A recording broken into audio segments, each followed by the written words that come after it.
guys, just a quick intro. I'm going to explain how this video is going to be laid out.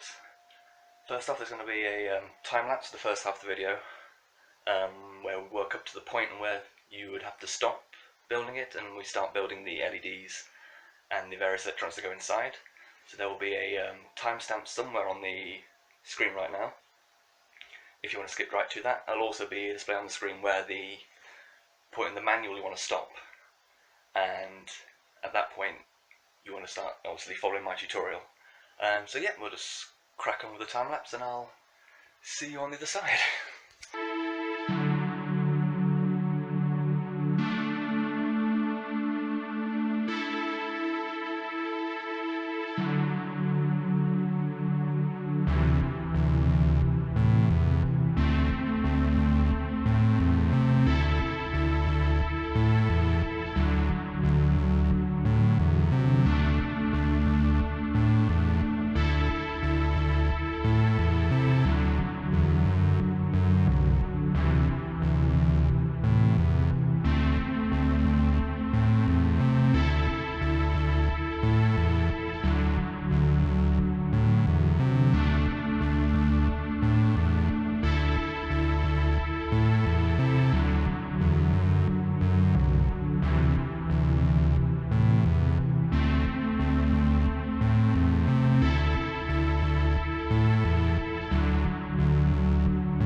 Unfortunately, the footage beyond this point was lost, so this is only as far as I can go with the time lapse. You can see I pretty much put both legs together, and this is the step you want to stop building at. This is step 5, where pretty much the entire lower half of the body has been completed.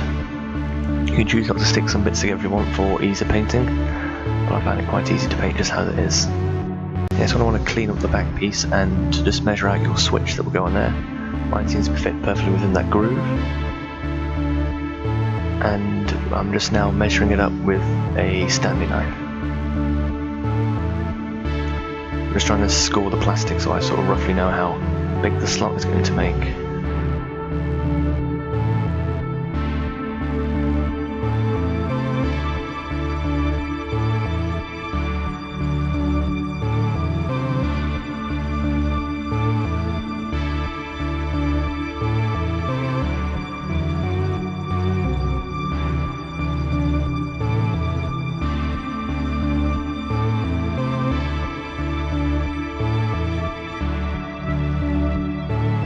Next I use a hand drill just to fill out the 4 corners which I'm going to need to make the slots. This may take a while. And as you can see, we've now got 4 holes that we need to cut between. And then use a Stanley knife or a craft knife just to cut between those 4 holes we made. It may take a while, you may need to clean it up a little bit afterwards, but it's a relatively easy process if you have the right size switch as this one. And now I just measure up to see if it fits properly. Next you want to get the back plate that sits behind the head and try and get it centered on that line as possible. You can see here that I'm using a 3mm drill bit. However, later I found out that was not really wide enough.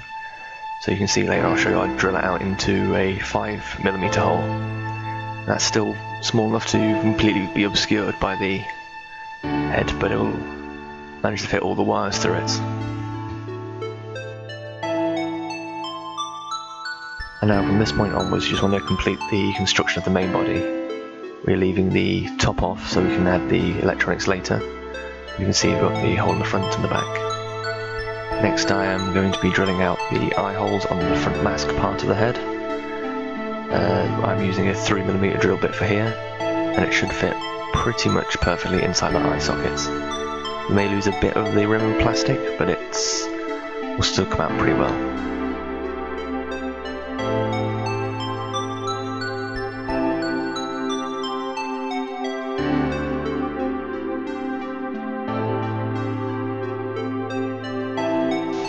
Next I use the faceplate we just drilled out to measure up the holes we're needing for the rest of the head. You can see I'm just marking it up. I always get a good sort of pinprick in both eyes. I can then remove the mask so I don't damage it, and continue to drill the eye holes out.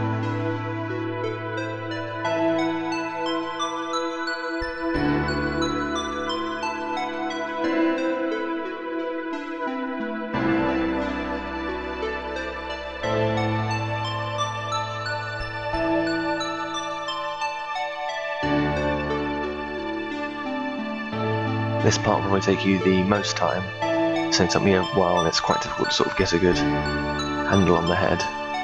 But just go slowly and persistently at it and you will eventually go completely through the head and out the other side, and that's what you want to see.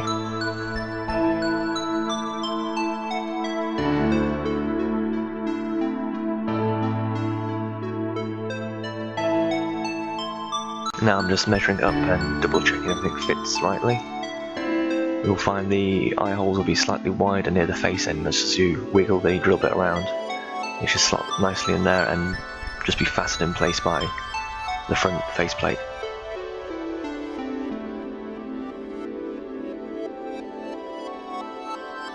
Next I'm going to cut off the back of the head just to make it nice and flat. Just to give a bit more room for the wires that go out the back of the head. And also make it easier for tying up all the wiring later and sort of stuff in the connections in the back.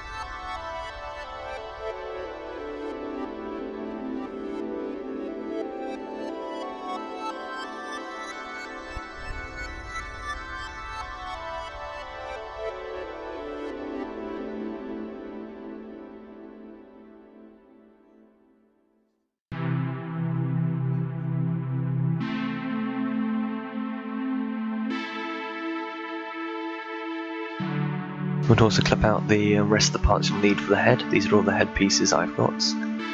You want to prep these and get these ready for spraying and painting. You'll be basing them individually before.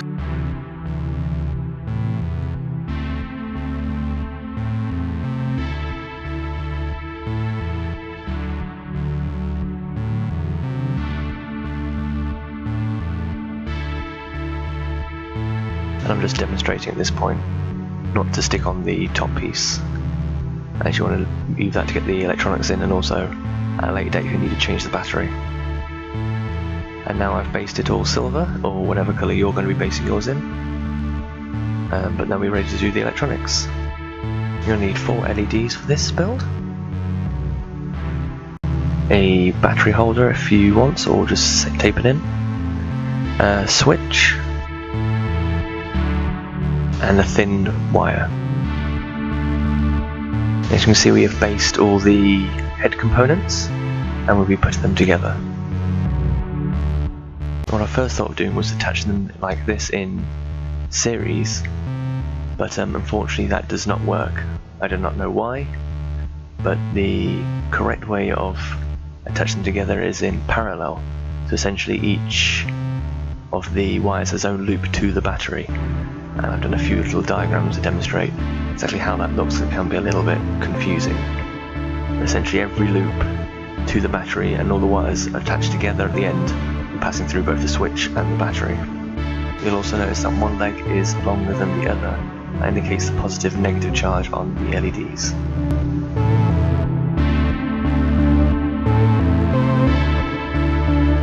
And you can see here that I am wrapping the wire around the legs of the LEDs. If you have a soldering iron, that is of course preferred, but just wrap them nice and tightly seems to work. And then I cover them with a bit of electrical tape, just to hold them together and make sure they maintain contact.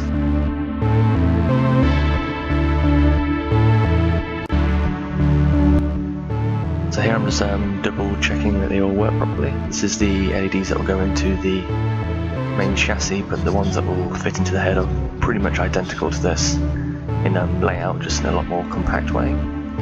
But I really can't stress enough the importance of double checking the batteries every single time, every single new bit of wire you add in, because the LEDs only work in one direction, so if you mess something up it's better to catch it as soon as possible.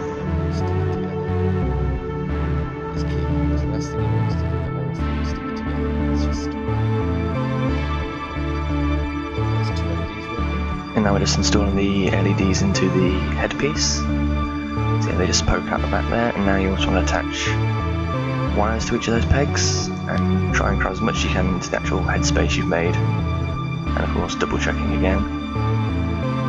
And these lights should all then feed through the back of the neck. And so you should have 4 connections inside the chassis. There we go. And those 4 connections will twist together for ready to attach the battery and switch. See, that's sort of quick what it looked like. The mascot never focuses.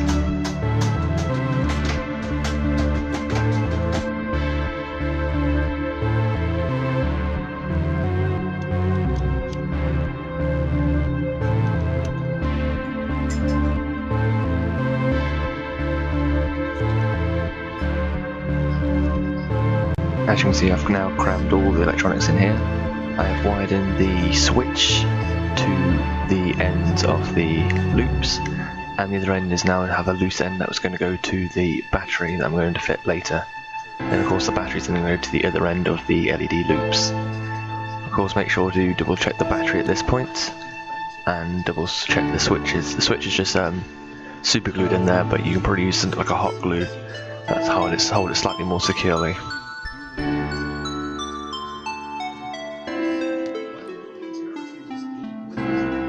As you can see here in the end, I decided just to take the battery in. It was slightly more secure, that I didn't have the compartment for this size battery I was going to be using. As you can see here, it all fits in, double checking the circuitry, and the lights go on perfectly.